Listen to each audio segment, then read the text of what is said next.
আমি জানো যে পৃথিৱীয়ে যিটো পথেৰে সূৰ্যৰ চাৰিওফালে ঘূৰে সেই পথটো গোলাকাৰ নহয়, উপবৃত্তাকাৰহে।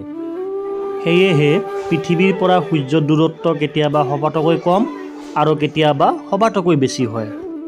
4 জুলাই তাৰিখে সূৰ্যৰ পৰা পৃথিৱীৰ দূৰত্ব আটাইতকৈ অধিক হয়। এই দূৰত্ব প্ৰায় 152 নিযুত কিলোমিটাৰ। এই দূৰত্বটোক অপহৰ বুলি কোৱা হয়। আকৌ 3 জানুৱাৰী তাৰিখে পৃথিৱী আৰু সূৰ্যৰ মাজৰ দূৰত্ব আটাইতকৈ কম হয়। এই দূৰত্বটোক অনুহৰ বুলি কোৱা হয়। এই অৱস্থানত পৃথিৱীৰ পৰা সূৰ্যৰ দূৰত্ব 147.5 নিযুত কিলোমিটাৰ হয়। পৃথিৱীয়ে সূৰ্যৰ চাৰিওফালে উপবৃত্তাকাৰ পথেৰে পৰিভ্ৰমণ কৰোঁতে অনবৰতে ইয়াৰ কক্ষতলৰ লগত 64 সমস্ত 2/1 ডিগ্ৰী কোণ কৰি আগবাঢ়ে। ফলত পৃথিৱীখন এটা নিৰ্দিষ্ট দিশত হেলনীয়া হৈ আগবাঢ়ে। পৃথিৱীখন এইদৰে হেলনীয়া হৈ ঘূৰি থকা বাবে বছৰৰ একোটা নিৰ্দিষ্ট সময়ত পৃথিৱীৰ উপৰিভাগৰ কোনো এটা গোলাৰ্ধ সূৰ্যৰ মুখামুখি হয়।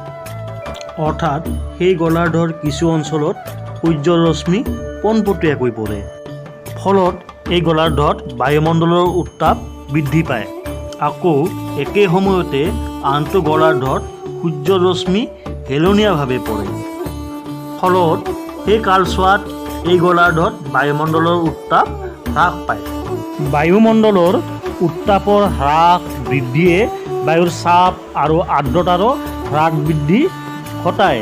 ফলত বতৰৰ পৰিৱৰ্তন হয়। এইদৰে সূৰ্যৰ ৰশ্মিৰ তীব্ৰতাৰ তাৰতম্যৰ ফলত পৃথিৱীৰ উপৰিভাগত ঋতুৰ পৰিৱৰ্তন হয়। তাপ, চাপ আৰু আৰ্দ্ৰতাৰ ভিত্তিত বছৰটোক প্ৰধানকৈ গ্ৰীষ্ম, শৰৎ, শীত আৰু বসন্ত ঋতুত ভাগ কৰা হয়। পৃথিৱীয়ে সূৰ্যৰ চাৰিওফালে পৰিভ্ৰমণ কৰি থাকোঁতে 21 জুন তাৰিখে সূৰ্যৰ ৰশ্মি কৰ্কটক্ৰান্তিৰ ওপৰত পোনপটীয়াভাৱে পৰে। এই অৱস্থাটোক কৰ্কট সংক্ৰান্তি বোলা হয়। সেইদিনা কৰ্কটক্ৰান্তি আৰু ইয়াৰ উত্তৰে থকা ঠাইসমূহত বছৰটোৰ ভিতৰতে দিন আটাইতকৈ দীঘল আৰু ৰাতি আটাইতকৈ চুটি হয়। উক্ত সময়ছোৱাত উত্তৰ গোলাৰ্ধত গ্ৰীষ্মকাল হয়। আনহাতে এই সময়ছোৱাত দক্ষিণ গোলাৰ্ধত শীতকাল বিৰাজ কৰে। 23 ছেপ্টেম্বৰৰ দিনা পুনৰাই সূৰ্যৰ ৰশ্মি বিষুৱৰ লম্বভাৱে পৰে। ইয়াকে জলবিষুৱ বোলে। আনহাতে পৃথিৱী আগবাঢ়ি গৈ থাকোঁতে 22 ডিচেম্বৰৰ দিনা সূৰ্যৰ ৰশ্মি মকৰ সংক্ৰান্তিত লম্বভাৱে পৰে।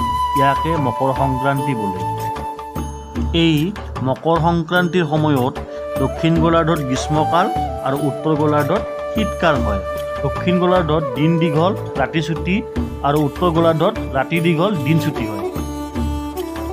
21 মাৰ্চৰ দিনা সূৰ্যৰ ৰশ্মি বিষুৱ ৰেখাৰ ওপৰত লম্বভাৱে পৰে। এই সময়ত দুই গোলাৰ্ধত সূৰ্যৰ ৰশ্মি সমানে হেলনীয়া হৈ পৰে। এই দিনটোত সমগ্ৰ ধৰাপৃষ্ঠত দিন ৰাতি সমান হয়। ইয়াকে মহাবিষুৱ বোলে।